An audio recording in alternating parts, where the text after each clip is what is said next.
उसके दौरान जब बच्चा इंटरव्यू के लिए जाता है तो सबसे पहले उससे यही पूछा जाता है कि आपने स्किल्स क्या सीखा है, आप हमारी कंपनी के लिए क्या रोल प्ले कर सकते हैं, कैसे आप हमारे लिए हेल्प कर सकते हैं। इस चीज़ में सर मैं आपको एक एग्जांपल देना चाहूँगा। अभी एक लड़की थी DU यूनिवर्सिटी की, वो टॉपर थी। मतलब उसने इंस्टाग्राम पर एक पोस्ट डाला था, काफ़ी वायरल हुआ था। बड़े बड़े न्यूज़ आउटलेट्स ने, दैट इज़ आज तक, इंडिया TV, सभी न्यूज़ आउटलेट ने उसकी न्यूज़ को कवर किया है। तो उसने पोस्ट डाला था कि मेरे पास 50+ मेडल्स हैं, 10+ सर्टिफिकेट्स हैं और मैं यूनिवर्सिटी की टॉपर हूँ, लेकिन मुझे एक सिंगल इंटर्नशिप नहीं मिल रही है। कारण सभी मुझसे पूछते हैं कि आप हमारी कंपनी के लिए क्या रोल प्ले कर सकते हैं, आपको स्किल्स क्या आती है। बट सॉरी, मैंने तो कोई स्किल्स आज तक सीखी नहीं। मैंने जो ध्यान दिया है केवल परसेंटेज पर ध्यान दिया है। तो मतलब वो उसका कहना यह था कि इतनी परसेंटेज में मेरी कोई हेल्प नहीं कर पा रही है, मुझको सिर्फ एक इंटर्नशिप नहीं मिल पा रही है। तो मतलब ये सिर्फ एक लड़की की कहानी नहीं है। मैं मानता हूं कि आज के टाइम में 90% स्टूडेंट्स के साथ ऐसा हो रहा है।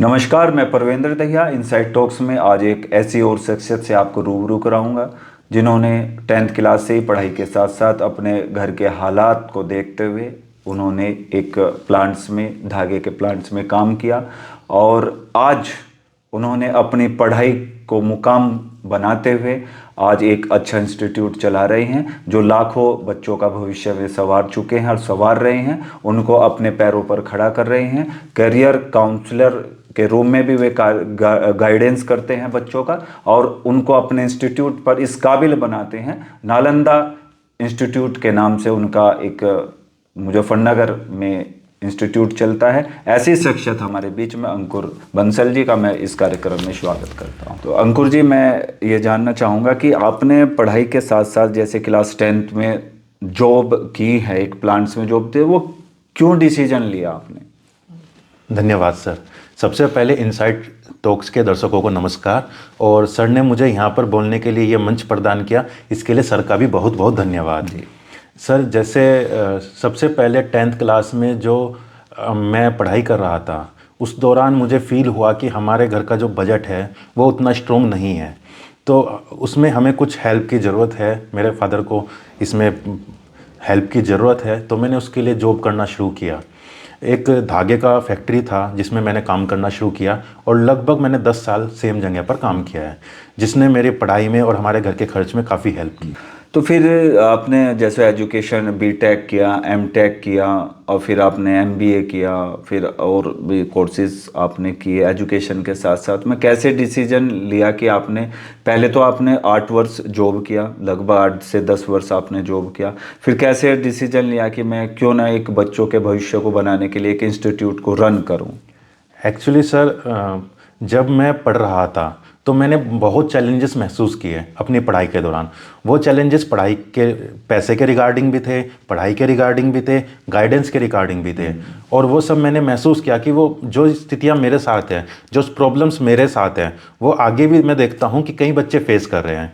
उनको पैसे का भी इशू आता है, उनके साथ ये इशू भी रहता है कि हमें कोई बताए कि कैसे हमें आगे कहाँ पढ़ना है, क्या चीज़ करनी चाहिए। तो मैंने जो जो चीज़ें अपने जर्नी के दौरान महसूस की, वही सब चीज़ें मैं आज बच्चों को गाइड करने के रिगार्डिंग वर्क कर रहा हूँ। तो जैसे आपने पढ़ाई के साथ साथ में बच्चों को भी जैसे आपने इंस्टीट्यूट पे अपना सिखा भी रही हैं, कितने बच्चों को आप किस तरह के कोर्सेज आप सिखाते हैं ताकि वे अपने पैरों पर जल्दी से जल्द वे खड़े हो जाते हैं? जी सर, एक्चुअली सर, जैसे आज के टाइम में बच्चे पढ़ाई कर रहे हैं, अलग अलग कोर्सेज करते हैं, BA, BCom, MBA, B.Tech, polytechnic, काफ़ी सारे बच्चे कोर्स करते हैं। लेकिन जब वो जॉब के लिए जाते हैं तो ये कोर्स केवल काफ़ी नहीं होते हैं। उसके दौरान जब बच्चा इंटरव्यू के लिए जाता है तो सबसे पहले उससे यही पूछा जाता है कि आपने स्किल्स क्या सीखा है, आप हमारी कंपनी के लिए क्या रोल प्ले कर सकते हैं, कैसे आप हमारे लिए हेल्प कर सकते हैं। इस चीज़ में सर मैं आपको एक एग्जांपल देना चाहूँगा। अभी एक लड़की थी DU यूनिवर्सिटी की, वो टॉपर थी। मतलब उसने इंस्टाग्राम पर एक पोस्ट डाला था, काफ़ी वायरल हुआ था। बड़े बड़े न्यूज़ आउटलेट्स ने, दैट इज़ आज तक, इंडिया TV, सभी न्यूज़ आउटलेट ने उसकी न्यूज़ को कवर किया है। तो उसने पोस्ट डाला था कि मेरे पास 50+ मेडल्स हैं, 10+ सर्टिफिकेट्स हैं और मैं यूनिवर्सिटी की टॉपर हूँ, लेकिन मुझे एक सिंगल इंटर्नशिप नहीं मिल रही है। कारण सभी मुझसे पूछते हैं कि आप हमारी कंपनी के लिए क्या रोल प्ले कर सकते हैं, आपको स्किल्स क्या आती है। बट सॉरी, मैंने तो कोई स्किल्स आज तक सीखी नहीं। मैंने जो ध्यान दिया है केवल परसेंटेज पर ध्यान दिया है। तो मतलब वो उसका कहना यह था कि इतनी परसेंटेज में मेरी कोई हेल्प नहीं कर पा रही है, मुझको सिर्फ एक इंटर्नशिप नहीं मिल पा रही है। तो मतलब ये सिर्फ एक लड़की की कहानी नहीं है। मैं मानता हूं कि आज के टाइम में 90% स्टूडेंट्स के साथ ऐसा हो रहा है। यानी कि आपका कहना है कि पढ़ाई के साथ साथ में स्किल्स आना जरूरी है, कम से कम एक वो स्किल्स ऐसे सीखे ताकि वो अपने जीवन में उसको एडॉप्ट करके वे अपने करियर को बना सकें। डेफिनेटली सर, क्योंकि आप कोई भी कंपनी है आपको सैलरी पे करती है तो वो किसी काम के लिए पे करती है। आपकी डिग्री एक एलिजिबिलिटी क्वालिफिकेशन वहाँ तक जाने की हो सकती है, लेकिन जब आप जॉब पर चले गए हैं तो उसके बाद आप काम ही करेंगे और काम वही कर पाएंगे जो आपको काम आता है। अगर जैसे हमारे कंप्यूटर कोर्सेज हैं, जैसे ऑटोकैड है, सॉलिड वर्क्स है, कंप्यूटर बेसिक, मैं आपको सर बता देता हूँ, कंप्यूटर बेसिक के बेस पर ही 30% जॉब मार्केट में अवेलेबल है। केवल माइक्रोसॉफ्ट एक्सेल सीखने से ही 2 लाख तक 4 लाख तक का पैकेज बड़े आराम से मिल जाता है पर मंथ की सैलरी का। और मतलब मैं जो ऑब्जर्व करता हूँ 30-40 लैक्स के पैकेज भी इसमें बड़े आराम से अवेलेबल है केवल माइक्रोसॉफ्ट एक्सेल जैसी चीज़ सीख कर। तो मतलब इतने सारा स्किल्स अवेलेबल है और बच्चे अगर उन चीज़ों को सीखें तो वो उनकी कैरियर में ना केवल उनके कैरियर को मतलब सैलरी के हिसाब से अच्छा पहुंचा सकता है, उनको लाइफ टाइम ईज भी प्रोवाइड करता है। हाँ, अचीवमेंट और कर सकते अचीवमेंट करता है, मतलब उनको इतना टिपिकल नहीं आएगा। जैसे मान लीजिए आप कोई कंपनी में वर्क कर रहे हैं, मैं एक एग्जांपल दूंगा कि मैकेनिकल स्टूडेंट, मेरा बैकग्राउंड मैकेनिकल से है, मैंने बीटेक एमटेक मैकेनिकल में किया है, ठीक है। मैकेनिकल में बच्चे ज़्यादातर मशीन्स पे काम करते हैं। अभी ये मिथ है, मतलब बच्चों के बीच में मिथ है कि मैकेनिकल के बच्चे मशीन पर ही जाएंगे। ऐसा नहीं है सर, ऐसे बहुत सारे प्रोफाइल्स हैं मैकेनिकल फील्ड के अंदर जिसमें आप एक ऑफिस वाइट कॉलर जॉब कर सकते हैं। लाइक डिजाइनिंग है, रिसर्च वर्क है, जिसमें आप वाइट कॉलर एक ऑफिस में एसी रूम में बैठ के अपना काम कर सकते हैं। लेकिन वहां तक पहुंचने के लिए आपको स्किल्स चाहिए। स्किल्स चाहिए, यानी कि पढ़ाई के साथ साथ में स्किल्स होना बहुत जरूरी है। बहुत जरूरी है सर। अच्छा अंकुर जी, कुछ ऐसी कहानी कि भाई जो आपके साथ पढ़ते होंगे, तो जैसे आप 10th क्लास से आपने जॉब शुरू की, जी सर, तो किसी ने उपवास भी उड़ाया होगा या भाई कहाँ आप अभी पढ़ाई करो, या रिश्तेदारों ने भी कहा होगा इसके पढ़ाई क्यों आप बीच में करा, वो मतलब पढ़ाई के साथ साथ में क्यों जॉब करा रहे हैं, या कुछ इस तरह की कोई कहानी हो आपके जीवन की? मेरे साथ सर ऐसा ज़्यादा नहीं हुआ है। एक्चुअली क्या होता है, जब जो पर्सन फाइनेंशियली वीक होते हैं उन पर कोई लोग ज़्यादा ध्यान नहीं देते हैं। बाकी मैं यही कहूँगा कि मुझे एनवायरनमेंट से सपोर्ट ही मिला है, मैं उसे निगेटिव भी नहीं कहूँगा। जिन लोगों तक भी मेरी स्टोरी गई सभी मुझे यही बोलते थे कि हाँ ये लड़का बहुत मेहनत करता है, सिंसियर है अपने काम के लिए और ये अपने लाइफ में आगे जाएगा।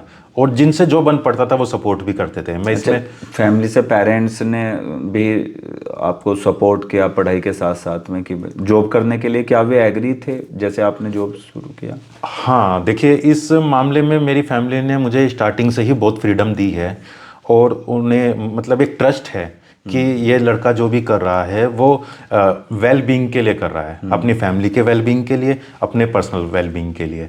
तो और उन्हें इस बात का विश्वास है कि लड़का कुछ भी गलत नहीं करेगा। तो जो भी मैंने डिसीजन लिए हैं उसमें हर डिसीजन में मेरी फैमिली मेरे साथ हर तरीके से रही है। बहुत अच्छा। और मैं इसमें खासकर मेंशन करना चाहूँगा मेरी मम्मी, खासकर क्योंकि मम्मी का एक विज़न था बचपन से जो मैंने उनकी नज़रों में देखा है कि बच्चे को मुझे बहुत दूर तक पढ़ाना है, इसकी एजुकेशन कहीं पर भी छूटनी नहीं चाहिए। मैं आपको एक वाक्य बताता हूँ।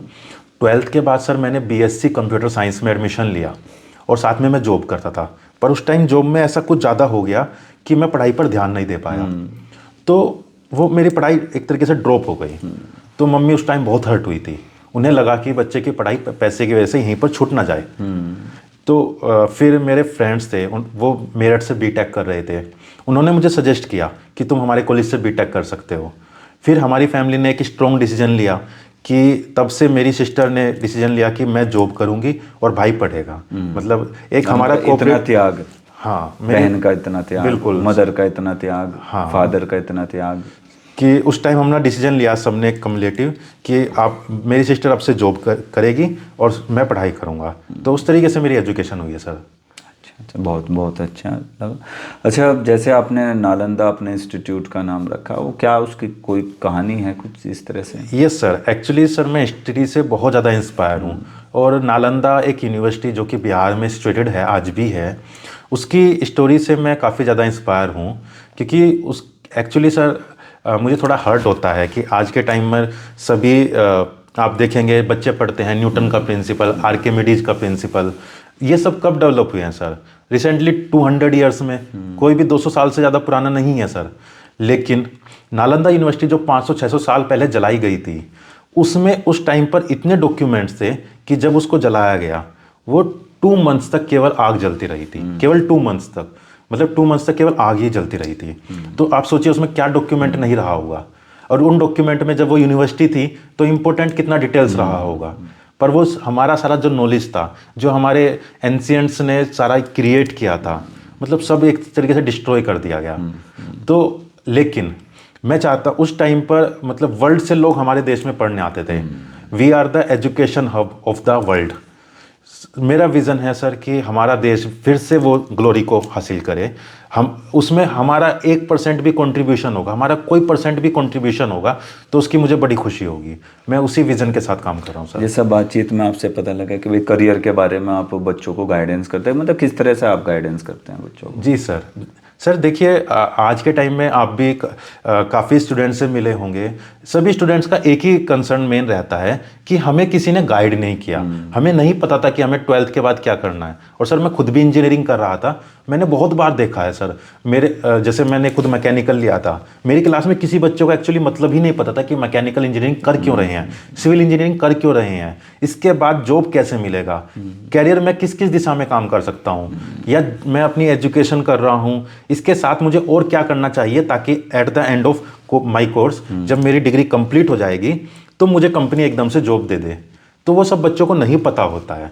तो सर मैं इसी दिशा में काम कर रहा हूँ कि बच्चे उस जॉब को पकड़ पाएँ, उस जॉब, अच्छे से अच्छी जॉब को। जी, आज के टाइम में सर गवर्नमेंट बहुत ज़्यादा काम कर रही है कि कंपनीज बने, नई नई कंपनीज लगे हमारे देश में, और उसमें बच्चों के लिए जॉब हों। इसमें लेकिन जो बच्चों का क्राइटेरिया है कि मेरे पास एक अच्छी जॉब हो, यानी कि जिसमें अच्छा पैकेज हो।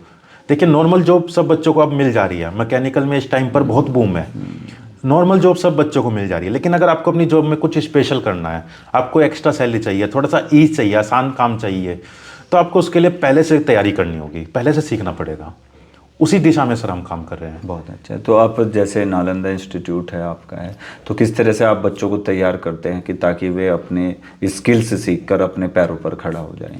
सर जो बच्चे सबसे पहले हमारे पास आते हैं, जो बच्चे हमें अप्रोच करते हैं, वो कोई कोर्स के रिगार्डिंग करते हैं, क्योंकि वो एक सेटलमेंट बना के आए होते हैं मन में कि मेरे को ये कोर्स करना है, इससे मेरी जॉब लग जाएगी। तो सबसे पहले हम उसी पे ध्यान देते हैं कि बच्चा ये ऑटोकैड कोर्स के लिए आया है, सॉलिडवर्क्स के लिए आया है, कंप्यूटर बेसिक के लिए आया है, तो पहले उसको वो कराए, उसकी क्वेरी वहाँ पर हैंडल करते हैं। उसके बाद जो बच्चा जब हमारे पास से कोर्स स्टार्ट कर देता है, फिर हम उससे कंसर्न करते हैं, उसका 1-to-1 एक काउंसलिंग करते हैं कि आप अपने करियर में क्या चाहते हो, किस गोल को आपने रखना है कि भाई आप कहाँ तक जाना चाहते हो, और फिर उसके रिगार्डिंग उसको बेटर सजेशन देते हैं कि आप इस चीज़ को इस तरीके से ठीक करते हैं। क्योंकि हर बच्चे का सर बैकग्राउंड सेम नहीं होता। एक बच्चा ऐसा है जिसका महीने का 20,000 रुपये का भी बजट नहीं है, एक बच्चा ऐसा है सर कि 1.5 लाख रुपए तक खर्च कर सकता है, 2 लाख रुपए तक खर्च कर सकता है। तो हर बच्चे को उसके रिसोर्सेज के अकॉर्डिंग हम उसको सजेशन देते हैं। अच्छा अंकुर जी, ये बताइए कि कोई आप स्टूडेंट्स के लिए और पेरेंट्स के लिए क्या आप दर्शकों को संदेश देना चाहते हैं? जी, मैं अभी जो स्टूडेंट्स हैं, मैं उनको सिर्फ यही मैसेज देना चाहूँगा कि आप अपनी पढ़ाई पर पूरी तरह डिपेंडेंट मत रहे। जो डिग्रीज़ हैं वो सिर्फ आपकी जॉब तक जाने का एक सर्टिफिकेट है, लेकिन जो इंटरव्यू में जो आपके काम आएगा, जो आपके वहाँ पर क्वेश्चंस रहेंगे, वो केवल आपकी स्किल बेस्ड रहेंगे। तो स्किल्स को हल्के में मत लें, स्किल्स बहुत ज़रूरी हैं। सभी स्किल्स, आप कहीं से भी आपको स्किल सीखने पर ध्यान देना है। पेरेंट्स के लिए मैं एक ही गाइडेंस कहूँगा कि आपका बच्चा जिस भी दिशा में कैरियर बनाना चाहते हैं, उसको कोई फोर्स करने की ज़रूरत नहीं है कि आप इंजीनियर बनिए, इंजीनियर में ज़्यादा कमाई है, या डॉक्टर बनिए। ऐसा कुछ नहीं है सर कि कोई एक पर्टिकुलर फील्ड में ज़्यादा कमाई है। अगर आप कोई भी फील्ड में जा रहे हैं, अगर आप उसे सही तरीके से करते हैं, तो आप उसी में ही किसी भी लेवल तक अचीव कर सकते हैं। तो देखिए दर्शकों, आपको आज हमारे बीच में अंकुर बंसल जी ने जो अपनी स्ट्रगल की कहानी बताई, और साथ ही साथ इनका एक मैसेज यही है कि पढ़ाई के साथ साथ में स्किल्स ज़रूर सीखें जो आपके जीवन में जो आपको सक्सेस है उसको एक पड़ाव के रूप में जो आप स्टैंड और ज़्यादा स्ट्रांगली करेंगे तो और अच्छा रहेगा। तो मैं सभी दर्शकों का इस इनसाइड टॉक्स के चैनल पर सभी का हार्दिक अभिनंदन करता हूं, स्वागत करता हूं। साथ ही साथ अंकुर जी का मैं हार्दिक आभार व्यक्त करता हूं। इस चैनल्स को इस तरह की मोटिवेटेड कहानी सुनने के लिए आप सब्सक्राइब करें, लाइक करें। धन्यवाद।